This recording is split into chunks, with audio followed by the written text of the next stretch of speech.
யோபு 9வது அதிகாரம் 10வது வசனம் இப்படியாக சொல்கிறது, ஆராய்ந்து முடியாத பெரிய காரியங்களையும் எண்ணி முடியாத அதிசயங்களையும் அவர் செய்கிறார். இன்னைக்கு உங்க வாழ்க்கையில நீங்க நம்பிக்கை இழந்து போயிருக்கலாம்.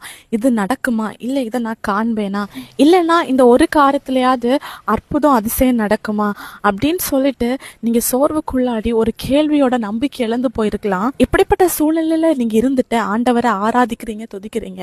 ஆனா நீங்க ஆராதிக்கிற தேவன் எப்படிப்பட்டவர் தெரியுமா?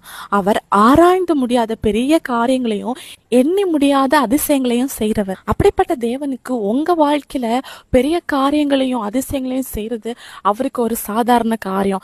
இது நம்ம வாழ்க்கையில நடக்கக்கூடாதபடிக்கு இன்னைக்கு நம்முடைய விசுவாச வாழ்க்கை தடம் புரண்டு போயிருக்கு. ஒரு கடுகளவு விசுவாசம் இருந்தா போதும், நம்ம வாழ்க்கையில அது பெரிய மாற்றங்களை கொண்டு வரும். எப்பெல்லாம் உங்க வாழ்க்கையில நம்பிக்கை இழந்து விசுவாச வாழ்க்கையில தடம் புரண்டு போறீங்களோ அப்பெல்லாம் இந்த வசனத்தை நீங்க நினைப்போட்டுங்க. ஆண்டவர் நம்முடைய வாழ்க்கையில கிரகிக்க கூடாத அதிசயங்களை செய்கிறவர். என்னுடைய வாழ்க்கையில ஆண்டவர் அநேக அற்புத அதிசயங்களை செஞ்சிருக்கிறாரு.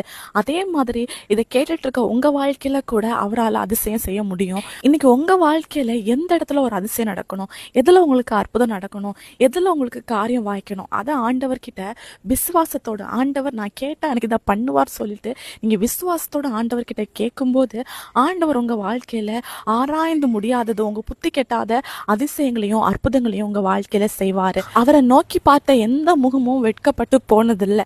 அவரை விசுவாசிங்க, அற்புதங்களை எதிர்பாருங்க. இயேசு கிறிஸ்துவின் நாமத்தில் ஆமென்.